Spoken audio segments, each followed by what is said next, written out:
ഒരു 2019 ഈ സംഭവം. ഒരു സുഹൃത്ത്, എൻ്റെ ഒരു പരിചയക്കാരൻ ഒരു കുട്ടിയുടെ മെഡിക്കൽ റിപ്പോർട്ട് എനിക്ക് അയച്ചു തന്നു. ഞാൻ നോക്കുമ്പോൾ ഒരു 9 വയസ്സുള്ള ഒരു കുട്ടിയാണ്, 9 വയസ്സ്. അപ്പോൾ പുള്ളി അയച്ചു തന്നിട്ട് ചോദിച്ചു, ഈ കുട്ടിയുടെ അവസ്ഥ ഇപ്പോൾ എന്താണെന്നാണ് എന്നോട് ചോദിച്ചത്. ഞാൻ റിപ്പോർട്ട് തുറന്നു നോക്കുമ്പോൾ 9 വയസ്സുള്ള കുട്ടി തൊണ്ടയിലാണ് ക്യാൻസർ, തൈറോയിഡ് ക്യാൻസർ ആയിരുന്നു. അത് തൈറോയിഡ് ക്യാൻസർ ആയി, അത് സ്പ്രെഡ് ചെയ്തു. അത് 4ാമത്തെ സ്റ്റേജിലേക്കായി കേട്ടോ, 4ാമത്തെ സ്റ്റേജ്, അവസാനത്തെ സ്റ്റേജായി. ഇനി ആ കുട്ടിക്ക് അധികം നാളില്ല എന്ന് വേണം അതിൽ നിന്ന് മനസ്സിലാക്കാൻ. അപ്പോൾ ഞാൻ അയാളോട് ചോദിച്ചു, ഇതാരാൾ, നിങ്ങൾക്ക് എങ്ങനെയാണ് പരിചയം? പറഞ്ഞ എൻ്റെ അയൽക്കാരനാണ്. ഞാൻ ചോദിച്ചു, എങ്ങനെയാണ് ഇത് 4ാമത്തെ സ്റ്റേജ് വരെ ഈ കൊച്ചു കുട്ടിക്ക് ഇതായത്, നിങ്ങൾ ആരും ഇത് അറിഞ്ഞില്ലേ എന്ന് ചോദിച്ചു. അപ്പോൾ പുള്ളി ഇങ്ങനെ പറയാം, ഈ കുട്ടി ഒരു സാധാരണ ഒരു കുടുംബത്തിൽ ഉള്ള ഒരാളാണ്. ആ അച്ഛനും അമ്മയ്ക്ക് അധികം വിദ്യാഭ്യാസമൊന്നുമില്ല. അപ്പോൾ അവർക്ക് ഈ ക്യാൻസർ എന്താണെന്നുള്ളതിനെ കുറിച്ചിട്ട് വലിയ ധാരണയൊന്നും ഉണ്ടായിരുന്നില്ല.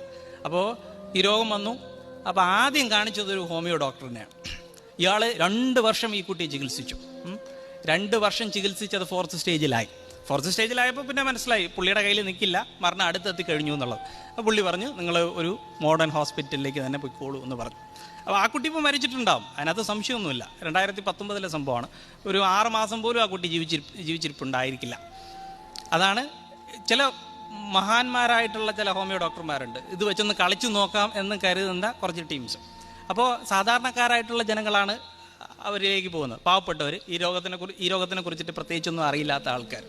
ഒരു യൂണിവേഴ്സിറ്റിയിൽ പോയി ഈ മെഡിസിൻ പഠിക്കുന്നത് എന്തിനാണ് എന്നുള്ളത് അവിടെ ഒരു പ്രസക്തമായിട്ടുള്ളൊരു ചോദ്യമാണ്. അപ്പോൾ നിങ്ങൾക്ക് വിഷം കുടിക്കണമെന്നുണ്ടെങ്കിൽ വിഷം കുടിക്കാം, അതിനകത്ത് പ്രശ്നമൊന്നുമില്ല, അത് നിങ്ങളുടെ സ്വാതന്ത്ര്യമാണ്.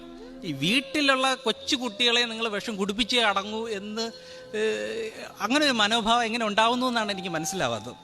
വീട്ടിലുള്ള കൊച്ചു കുട്ടികളെയും കൊണ്ട് നമുക്ക് ഈ സർക്കസ് കാണിക്കണം എന്നുള്ള ഒരു അണ്ടർസ്റ്റാൻഡിങ് മലയാളിക്ക് എങ്ങനെയാണ് ഉണ്ടായി വന്നതെന്ന് മനസ്സിലാവുന്നില്ല.